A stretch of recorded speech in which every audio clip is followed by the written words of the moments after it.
Hi everybody, hope you're well. We're back with the second chapter of Altair the Ice Horse.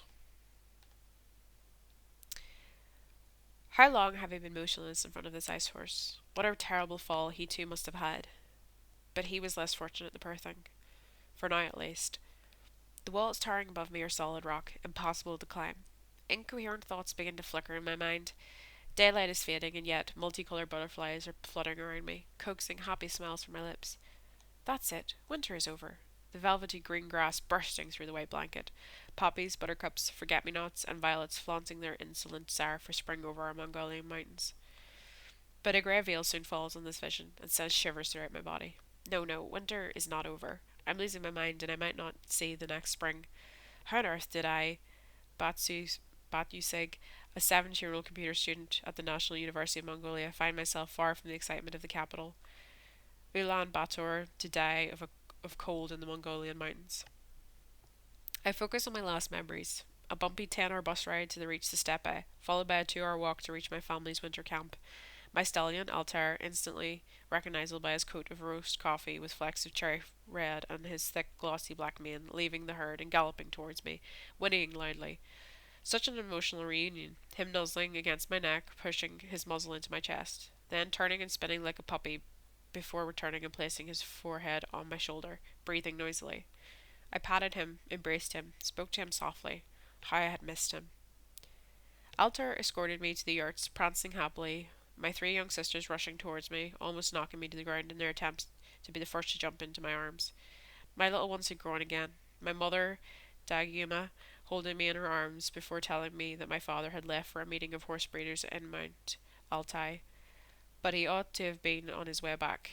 I remember my disappointment. I had so little time, and then I see myself being wrapped up in warm traditional clothing by my mother, my feet protected by strips I felt rolled up to the top of my ankles before sliding them into boots.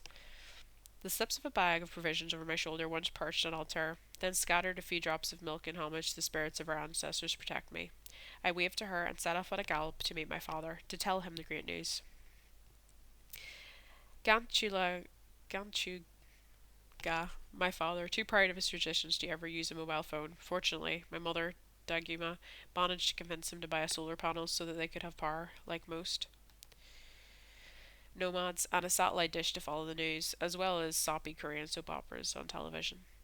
Ah, my father, you couldn't have come up with a more apt name for him than his own, which means Heart of Steel, and he had more pride than Genghis Khan.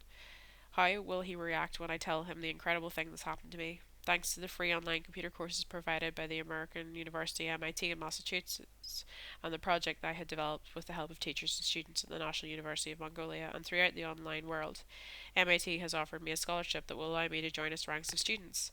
Will I see pride in my father's face, or will I be turned into a motionless icicle, just like the frozen horse? Is it night already? I can see the first stars twinkling, and the ice horse's whinnies to greet me. I hear you ride, and now he speaks to me. I rub my eyes with my numb hands. The ice horse hasn't moved. All this must have been hallucinations brought on by hypothermia. Batusig, hold on. We've come to get you. A metallic clinking sound tears through the muffled silence of the mountains, through the fog in my brain. I can make out 2 bright spots slowly coming closer. I can hear voices encouraging me, a chain points getting bigger and bigger. Holding axes and with carabiners and ropes around their waists, members of my tribe approach me.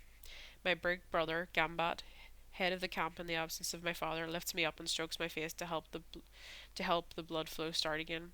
With the last of my strength, I point to the horse trapped in ice. The reflection of Gambat's headlamp on the ice dazzles me. My brother almost drops me in surprise, but he pulls himself together, and I feel him fastening straps around me. Altar led us to you, you reckless thing. I think I managed to smile before completely losing consciousness. So that is the end of chapter 2. Anyway, guys, hope you have a lovely day, and bye, guys.